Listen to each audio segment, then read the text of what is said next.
I'm Carl Frisch, in for Tom Hartman on the news. You need to know this. Another mass shooting is under investigation in America. This one happened on Monday in College Station, Texas, just blocks from Texas A&M University. The shooter, identified as 35-year-old Thomas Kafal, opened fire after he was served an eviction notice by a county constable. That constable, Brian Bachman, was killed in the shootout, as was a bystander. A police officer and another civilian were also shot and injured and are in the hospital. The shooter, Kafal, was fatally wounded when police returned fire.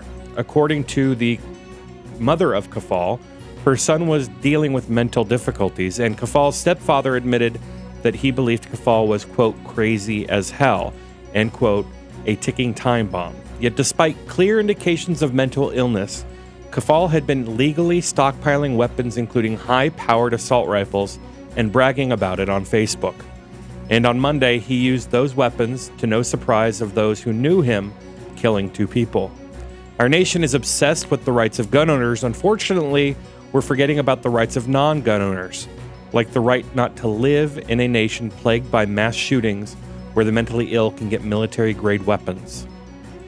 Paul Ryan was regarded as a bold pick to energize the conservative base, but don't believe the hype. According to a report by Politico, the Paul Ryan pick has Republican operatives enraged and believing that Mitt Romney just cost conservatives the White House. Not only that, by picking someone who's outspoken about ending Medicare as we know it, Republicans have put keeping and taking majorities in Congress in danger. Worse still, they fear Republican members of Congress will be unable to run away from their Paul Ryan budget vote. As one unnamed Republican source was quoted as saying, quote, "This is the day the music died." Then again, $3 billion in outside corporate cash funneled in this election to defeat President Obama can certainly keep the music playing a few more tracks. In the best of the rest of the news, the European economy did exactly what economists predicted last quarter. It shrank. Between April and June, the Eurozone shrank by 0.2%.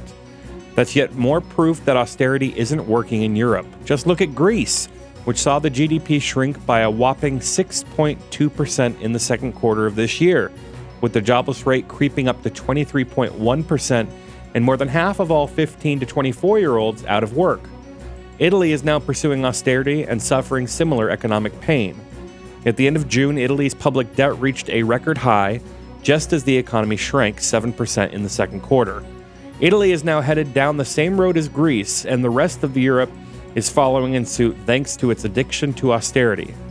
And if Paul Ryan and Mitt Romney win and are able to bring their austerity agenda to the White House, then the United States won't be far off. Japan is now home to mutant butterflies. Scientists have found 3 generations of mutated butterflies that were exposed to radiation near the melted-down Fukushima nuclear plant. Last September, 240 butterflies were collected around Fukushima, and studies show that 52% of their offspring now have genetic mutations like smaller wings and distorted eyes. More troubling, butterflies weren't the only species hanging around Fukushima when it went into crisis. Humans were too, and in the coming years and decades, we could witness the human toll that this nuclear crisis has taken in the nation around Japan. We need to begin building a new world free from nukes. WikiLeaks founder Julian Assange has been holed up in the Ecuadorian embassy in London since June 19th, trying to avoid extradition to Sweden and possibly even the United States. But this week, he may finally learn his fate. Ecuadorian President Rafael Correa announced Monday night that he hopes to have a decision this week on whether or not the nation will grant Assange political asylum. Last week, an explosion at a Chevron refinery in California forced hundreds of residents in the nearby city of Richmond to go to the hospital for treatment of toxic gas inhalation. The San Francisco Chronicle is reporting now that Chevron officials knew that the pipe failure, which caused the fire, could have been prevented. Last year, Chevron officials noticed unsafe levels of corrosion within the pipe and deemed it necessary for replacement. But then a decision was made to forego the repairs and instead deem the pipe safe for service for another 5 years. Last week, that pipe failed, triggering yet another environmental disaster. More proof that we can't trust the oil industry to police itself. And finally, Joe the plumber. who's not really named Joe and really isn't a plumber, thinks he's an immigration expert too. Last week, while attending a fundraiser for an Arizona State Senate candidate, Joe revealed that he'd do what he'd do about immigration, and that is start shooting. He repeated the mantra the next day at a rally saying, "You heard it here first. Put troops on the border and start shooting. I bet that solves our immigration problem real quick."